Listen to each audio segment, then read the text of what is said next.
Tapi jangan sedikit-sedikit, belum ada apa-apa, ya, belum ada pemilihan, belum ada kampanye, dan belum pasti capresnya siapa. Bahasanya apa? Bahasanya itu lawan terberat Anies bukan Ganjar, bukan Prabowo, tapi KPU dan Bawaslu. Hilangkan itu.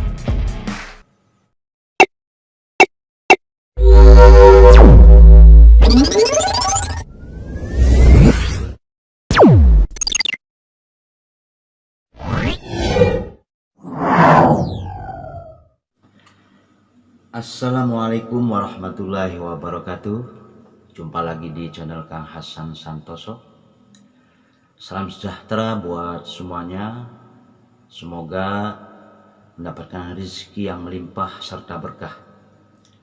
Pada kesempatan kali ini saya akan membahas terkait narasi-narasi yang menyudutkan KPU maupun Bawaslu. Karena saya melihat di Twitter tidak sedikit yang menyatakan bahwa musuh terberat Anies bukan Ganjar dan Prabowo, tetapi KPU dan Bawaslu. Itu narasinya seperti itu. Waduh, kacau ini, kacau. Otak kardus. Belum apa-apa sudah menyalahkan KPU maupun Bawaslu. Sudah mengkambing hitamkan KPU ataupun Bawaslu. Ini harusnya narasi-narasi yang seperti ini itu harus dihilangkan. Kalau memang mendukung salah satu calon, ya, tonjolkan dari sisi visi, misi, gagasan, ataupun track record yang sudah pernah dikerjakan sebelumnya. Ini sebelum apa-apa sudah mengkambing hitamkan KPU dan Bawaslu. Kesannya itu sudah tidak baik. Ini jangan sampai seperti itulah. Nah, ini imbas dari status yang menyatakan secara polling di Twitter, ya, itu dari ILC yang menyatakan bahwa Anies Baswedan dari sisi polling itu mencapai 65%, ya. Pak Ganjar Pranowo 13%, kemudian Pak Prabowo 19%. Berawal dari situ kemudian banyak yang muncul narasi-narasi itu yang memberikan suaranya kurang lebih ada 60.000 di Twitter tersebut. Ya kalau memang senang lah, silahkan senang ya, tapi jangan asal jeplak kemudian mengkambing hitamkan lembaga-lembaga yang ada dan semuanya belum dilaksanakan pemungutan, apalagi dengan dasar survei polling yang melalui Twitter itu. Ini kan otaknya otak cupet itu, tidak cerdas. Tonjolkanlah visi misi, gagasannya. Nih, kalau kita bicara terkait KPU dan Bawaslu, kemudian setelah dilakukan penghitungan, pemungutan suara, itu kan dari semua tingkatan ada yang namanya saksi, ya. Saksi di semua tingkat TPS. Kalau memang dari para capres itu ada petugasnya, yaitu saksinya. Kenapa? Nanti semuanya tercatat dan akan dilakukan rekapitulasi di semua tingkatan, dari TPS, kemudian tingkat kecamatan, kemudian tingkat kabupaten, provinsi, dan nasional. Nah, ketika ada kesalahan, ya, di tingkat rekapitulasi, dari mulai tingkatan bawah, ya, itu akan disonding, ya. Keberatan langsung diselesaikan di situ. Contoh misalkan terjadi perselisihan jumlah dari tingkat PPS-nya misalkan sekian, kemudian ternyata di tingkat PPK-nya berubah. Nah, itu kan diselesaikan di tingkat rekapitulasi tingkat kecamatan.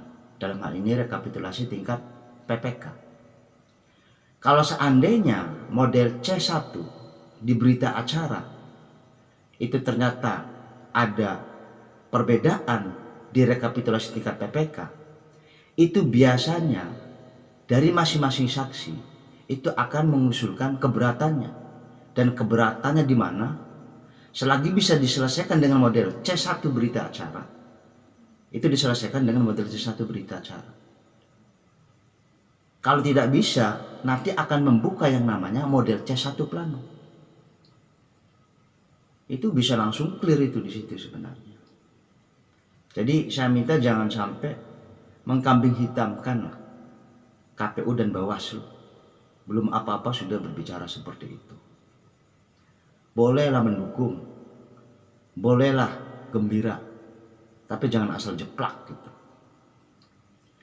Oke, misalkan kayak kemarin terjadi waktu pemilu tahun 2019. Antara portal KPU dengan rekapitulasi ternyata ada yang berbeda. Yang perlu dipahami adalah ketika selesai dilakukan ya, penghitungan suara di tingkat TPS, kemudian dari masing-masing TPS, dari berita acaranya itu disuruh segera ya dikirimkan ke KPU.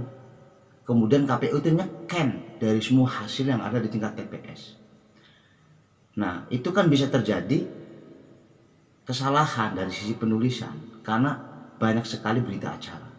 Bukan hanya mengerjakan berita acara tingkat capres, tapi ada 4 yang lainnya. Ada DPD, ada DPR RI, DPR Provinsi, DPR Kabupaten. Kan banyak itu. Kesalahan itu pasti akan ada. Nah, karena itu langsung dikirim dan langsung scan, itu berarti menunjukkan keterbukaan, itu bagus itu.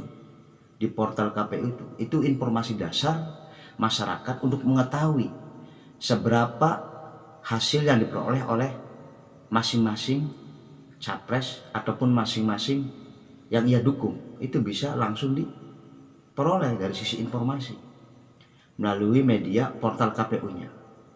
Tetapi untuk yang realnya secara manual, itu yang menjadi dasar utama ketika dijadikan sebagai pegangan. Jadi itulah, jangan asal jeplak lah.